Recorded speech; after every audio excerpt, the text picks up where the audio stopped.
আসসালামু আলাইকুম। যারা গতকালকে আমাদের ভিডিওটা দেখেছেন তারা জানেন যে আমরা মার্কেটের সাপোর্ট এবং রেজিস্ট্যান্স এই দুইটা এরিয়া নিয়ে কথা বলছিলাম, যে মার্কেটের সম্ভাব্য সাপোর্ট এবং রেজিস্ট্যান্স কোন জায়গাতে আছে, কোন জায়গাতে মার্কেট রিভার্স করতে পারে, এই বিষয়গুলো নিয়ে কথা বলছিলাম। এবং আমরা বলছিলাম যে 5750 এই লেভেলে মার্কেটের একটা মাইনর সাপোর্ট আছে এবং মার্কেট এখানে সাপোর্ট পেতে পারে।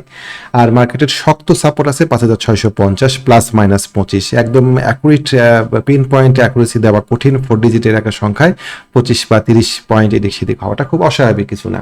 তো আজকে আশা করছিলাম যে মার্কেট যেহেতু গতকালকে খুব ভালো রকমের একটা নেগেটিভ ক্যান্ডেল ছিল, দিন শেষে 40 পয়েন্ট, যদিও দিনের প্রথম দিকে 60 পয়েন্টের একটা পজিটিভ ক্যান্ডেলকে নেগেটিভ ক্যান্ডেল হতে দেখেছি আমরা, 40 পয়েন্টের নেগেটিভ ক্যান্ডেল হতে দেখেছি। তো ওই ধারাবাহিকতায় আজকে দিনের প্রথম ঘন্টায় মার্কেট নেগেটিভই থাকবে এবং পরবর্তী পর্যায়ে মার্কেট লোয়ার প্রাইস রিজেক্ট করে একটা পজিটিভ ক্যান্ডেল আমরা পাবো, একটা হ্যামার ক্যান্ডেল আমরা পাবো। এরকম একটা সিদ্ধান্ত, এরকম একটা আশা আমার মনের মধ্যে ছিল যে আজকে আমরা একটা হ্যামার ক্যান্ডেল পাবো। এবং মজার ব্যাপার হচ্ছে 1:30 পর্যন্ত একটা হ্যামার ক্যান্ডেলই ছিল। 1:30 ঠিক আগের মুহূর্তে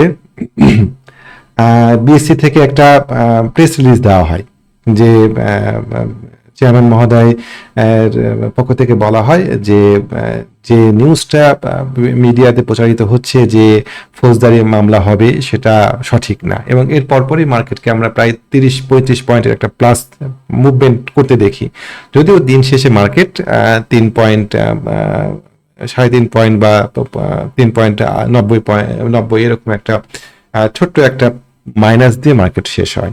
আমাদেরকে একটা স্পিনিং টপ ক্যান্ডেল দেয়। স্পিনিং টপ একটা ইনডিসিশন ক্যান্ডেল, না বিয়ার না বুল কেউই এই আজকে পজিশন নিতে পারেনি। এটা ইঙ্গিত দেয় আজকের ক্যান্ডেল, আগামী দিনের ক্যান্ডেলটা খুব ইম্পর্টেন্ট একটা ক্যান্ডেল হবে। যাই হোক, আমাদের নিকটবর্তী সাপোর্টটা খুব দূরে না, কিন্তু 5650 খুব দূরে না। আজকেই 5735-এ মার্কেট নেমে গিয়েছিল।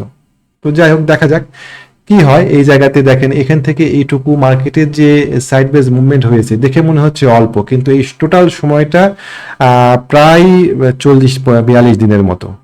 জুলাই মাসের 15 তারিখে আমরা এই শেষ আপসাইড ক্যান্ডেলটা পাই, তারপরে কিন্তু মার্কেট আর এই জুলাইয়ের এই ক্যান্ডেলকে ক্রস করতে পারেনি। তো এখানে যদি আরো এরকম 20-25টা ক্যান্ডেল তৈরি হয়ে যায় সাইডওয়েজ মুভমেন্ট দিয়ে, আমরা হয়তো টেরই পাবো না যে মার্কেট মুভমেন্ট করছে। এইভাবে 10-20 বা 30 পয়েন্টের একটা প্লাস বা একটা মাইনাস দিয়ে মার্কেট পরপর আরো 20-25 দিন এই জায়গাতে দাঁড়ায় থাকতে পারে। 5650 ভাঙলে পারে মার্কেট ডিপ কারেকশনে যাচ্ছে কিনা এইটা তখন বিবেচনার বিষয় হবে। আপাতত 5650 পর্যন্ত মার্কেট শ্যালো কারেকশন হিসাবে আমরা বিবেচনা করব এবং খুব বেশি প্যানিকড হব না। আপনি হাতে থাকা শেয়ারগুলোর কি অবস্থা সেটা খেয়াল করেন। আপনি হাতে থাকা শেয়ারগুলো যদি সাপ্লাই এবং ডিমান্ড এরিয়ার নিচে নেমে যায়, আপনি হাতে থাকা শেয়ারগুলো যদি আপনার তার কাঙ্ক্ষিত পজিশন থেকে সরে আসে, সেক্ষেত্রে স্টপ লস ডেফিনেটলি ট্রিগার হবে। কিন্তু তা না হলে ম্যানুয়ালি আতঙ্কিত হয়ে শেয়ারগুলো থেকে বের হয়ে আসা যৌক্তিক কারণ হবে না। এবং আমি আপনাদেরকে বলি যে আমার হাতে থাকা শেয়ারগুলো একটাও আমি এখন পর্যন্ত সেল করি নাই। চলেন আমি আপনাদেরকে বলি আমাদের কাছে আমার হাতে কি কি শেয়ার আছে। আমার কাছে এই মুহূর্তে 4টা শেয়ার আছে: রানার অটো,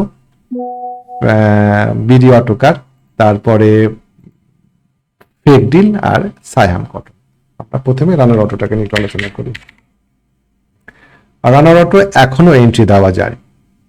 রানার অটোর টার্গেট 62 টাকা, এখন চলে রানার অটো 52 টাকা 50 পয়সা। তার মানে আরো 9 টাকা 10 টাকা এরকম একটা গ্যাপ হওয়ার সম্ভাবনা আছে। যদি কোনো কারেকশনে রানার অটোকে পাওয়া যায় 50 টাকার ঘরে, তাহলে পারে এই শেয়ারটাতে এন্ট্রি নেওয়া যায় কিনা বিবেচনা করে দেখা যেতে পারে। সম্ভাব্য টার্গেট আমি আবারও বলি 62 টাকা 63 টাকা। আমরা যদি সাপ্তাহিক চার্টে যাই, টার্গেটটা স্পষ্ট হয়। টানের উপরে কেনার দরকার নাই, যদিও কারেকশানে আসে। আমি আবারও বলি 51 টাকা 52 টাকা এরকম জায়গাতে যদি শেয়ারটা পাওয়া যায়, তাহলে পারে 45 টাকা স্টপ লস ধরে শেয়ারটাতে এন্ট্রি নেওয়া যেতে পারে। একটা সম্ভাবনাময় শেয়ার, যে শেয়ারটাতে আমি এন্ট্রি নেওয়ার সাজেশন দিতে পারি, সেই শেয়ারটা থেকে তো আমি বের হওয়ার যৌক্তিক কোনো কারণ দেখি না। হ্যাঁ, যাত্রাপথে কিছু প্রফিট, আবার যদি কিছু কমে রি এন্ট্রি, এটা করা যেতে পারে। রানার অটোতেই কিন্তু আমরা 2বার এন্ট্রি নিয়েছি। রানাউটোতে আমরা এন্ট্রি ছিল গত জুলাই মাসের শেষের দিকে। আমাদের এই ক্যান্ডেল জুলাই মাসের 28 তারিখের এই ক্যান্ডেল যখন ব্রেকআউট করছিল, তার আগে ক্যান্ডেলটাতে আমরা সতর্ক করেছিলাম যে এই রানাউটো ব্রেকআউট করতে যাচ্ছে। আমরা পরের ক্যান্ডেলে 43 টাকা 40 পয়সা এরকম জায়গাতে শেয়ারটা এন্ট্রি নিই, এবং পরবর্তীতে যখন রিটেস্ট করতে আসে এরকম জায়গাতে আমরা এরকম জায়গাতে পুনরায় এন্ট্রি নিই। পরবর্তী পর্যায়ে যদি এরকম জায়গাতে আমাদের কেউ প্রফিট নেয় এবং যদি কমে আবার কেনার চেষ্টা করে, ক্ষতি নাই এটাতে। কিন্তু সম্ভাব্য টার্গেট রানাউটোতে 62 টাকা। ওকে, তারপর চলেন বিডি অটোকার। বিডি অটোকার শেয়ারটা আমাদের এন্ট্রি কল ছিল 22 টাকা, 23 টাকা, 24 টাকা এরকম জায়গাতে। আর এই শেয়ারটা দেখেন চমৎকার একটা সাপ্লাই এবং ডিমান্ড এরিয়া ঠিক কোল ঘেঁষে সে দাঁড়ায় আছে এখন পর্যন্ত। মার্কেটে যে এত খারাপ অবস্থা ওভারঅল মার্কেটে, বিশেষ করে ইন্ডিভিজুয়ালি কিছু কিছু শেয়ারের অবস্থা সত্যিই খুব খারাপ, এর মধ্যে দিয়েও বিডি অটোকার সাইড বেজ মুভমেন্ট করছে। খুব শক্ত কোনো বিয়ারিশ ক্যান্ডেল এখন পর্যন্ত বিডি অটোকার দিতে পারেনি। পাশাপাশি আমরা যদি একটা ট্রেন লাইন আঁকাই, সেই ট্রেন লাইনের অবস্থান 208 টাকা নিচে না নামা পর্যন্ত আমরা বিডি অটোকারকে ডেট ঘোষণা করতে পারছি না। আমি একটা ডাইনামিক রেজিস্ট্যান্স সাপ্লাই এবং সাপোর্ট এবং রেজিস্ট্যান্স ইউজ করি, একটা মুভিং অ্যাভারেজ। এই মুভিং অ্যাভারেজের নিচে না নামলে পরেও আমি সাধারণত স্টপ লস নিতে চাই না যদি খুব কাছাকাছি থাকে। সব কিছু মিলাই মুভিং এই বিডি অটোকারের স্টপ লস হিট করার মতো সিচুয়েশন এখনো আসেনি, আমি ধরে আছি এই শেয়ারটা। সাইহাম কটন যদি সাপ্তাহিক চার্টে আমরা যাই, তাহলে আমরা দেখতে পাবো যে 21 টাকা 50 পয়সা 80 পয়সা এরকম জায়গাতে একটা শক্ত সাপ্লাই এবং ডিমান্ড এরিয়া আছে শেয়ারটাতে। একাধিকবার এখানে শেয়ারটা বাউন্স করেছে ঠিক এই লাইনের উপরে, 21 টাকা 80 পয়সার উপরে, 21 টাকা 50 পয়সার নিচে না নামা পর্যন্ত এই শেয়ারটা স্টপ লস হিট করে না। আমি শেয়ারটাতে অবস্থান নিয়ে আসি এখন পর্যন্ত। চলেন যাই ফেক ডিল। আপনারা যারা আমার ভিডিও নিয়মিত দেখেন তারা জানেন যে ফেক ডিল এবং মালিক স্পিনিং নিয়ে আমি প্রায় মাস দেড়েক থেকে আপনাদেরকে অ্যালার্ট করছি শেয়ারটা ভালো হওয়ার সম্ভাবনা আছে, শেয়ারটা ভালো হবে। এরকম একটা শেয়ার যখন কারেকশনে চলে আসছে, আমরা শেয়ারটা 22 টাকাতে কিনে একবার 26 টাকায় বিক্রি করে দিয়েছিলাম। এটাই হচ্ছে ব্রেকআউট পয়েন্ট ছিল। যখন শেয়ারটা এই ব্রেকআউট পয়েন্টের কাছে আসছে, এই ব্রেকআউট পয়েন্টের কাছে এসে দেখেন সে পরপর একটা বিশাল বড় একটা পিন বার দিয়ে পরে এই ক্যান্ডেলটা আগামীকালকে যদি ও 24 টাকা 50 পয়সার দিকে ক্লোজ হয়, তাহলে আমরা একটা লোয়ার প্রাইস রিস্ক ক্যান্ডেল পাবো। এরকম জায়গাতে আমরা শেয়ারটা ছেড়ে দিতে পারছি না, আমি শেয়ারটা ছাড়তে পারছি না ফলাফলটা না দেখে। তো আমার হাতে শেয়ারগুলো যেগুলো আমার পোর্টফোলিওতে আছে, আমি পোর্টফোলিও নিয়ে বসে আছি, আমি অপেক্ষা করছি সম্ভাব্য কি মুভ হয় সেটা দেখার জন্য। আমাদের প্রত্যেকেরই কিন্তু পোর্টফোলিও আলাদা, প্রত্যেকেরই পোর্টফোলিওতে আলাদা আলাদা শেয়ার আছে, প্রত্যেকের পোর্টফোলিওতে আলাদা আলাদা ট্রিটমেন্ট করা দরকার। সুতরাং আপনার পোর্টফোলিওতে কোন শেয়ার আছে, আপনার পোর্টফোলিও শেয়ার কি স্টপ লসে হিট করছে কিনা, সেটা বিবেচনা করে আপনি সিদ্ধান্ত নেবেন যে আপনার পোর্টফোলিওতে আপনি কি করতে চান। একটা ছোট্ট উদাহরণ দিই, বিবিএস কেবল। বিবিএস কেবল যদি শেয়ারটার দিকে আমরা তাকাই, তাহলে আমরা দেখতে পাবো যে আমরা যদি ডেইলি চার্টে যাই, তাহলে পারে দেখেন ও একটা শর্ট টার্ম সাপ্লাই কি বলে ট্রেন্ড লাইন সে ব্রেক ডাউন করে দিয়েছে। আমাদের লং টার্ম ট্রেন্ড লাইন আছে এই সাইডে। এইরকম জায়গাতে যখন সে এই ট্রেন্ড লাইন ব্রেক ডাউন করে দিয়ে গেছিল, তখন এই শেয়ারটা প্রথম সিগন্যাল দেয়। আমাদের এখানে প্রচুর ভলিউম ছিল, কিন্তু আমাদের যে ডবল টপ তৈরি হয়ে আছে এই জায়গাতে, এই ডবল টপের মাথার উপরে প্রচুর ভলিউম ছিল। পরবর্তী পর্যায়ে ও গিয়ে এই ভলিউমটা নিতে পারেনি, এই যে ভালো ভলিউম নিয়েও কিন্তু এই ভলিউমটাকে ব্রেক করতে পারেনি। সিগন্যাল কিন্তু এখানেই চলে আসছিল পাশাপাশি যখন সে এখানে এসে আমাদের এই চ্যানেলটাকে ব্রেকডাউন করেছিল, তখনও কিন্তু এখানে আমরা স্টপ লস নিতে পারতাম এই সিনারিওটা বুঝে, এই ভলিউমের পরিস্থিতি বুঝে।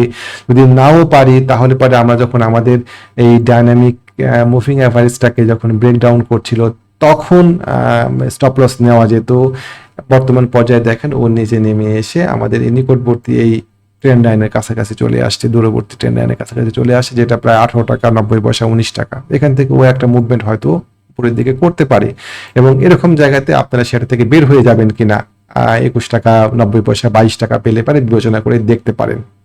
রিটেস্টে আসতে পারে সেই লেভেলটাতে, এই 22 টাকা লেভেলে বিবিএস কেবল রিটেস্টে আসতে পারে। যদি আসে আপনারা বাড়াবেন কিনা 22 টাকা লেভেলে সেটা থেকে, বা আপনাদের সিদ্ধান্ত কি হবে, আপনারা সেরকম সিদ্ধান্ত এই শেয়ারটাতে নিতে পারে।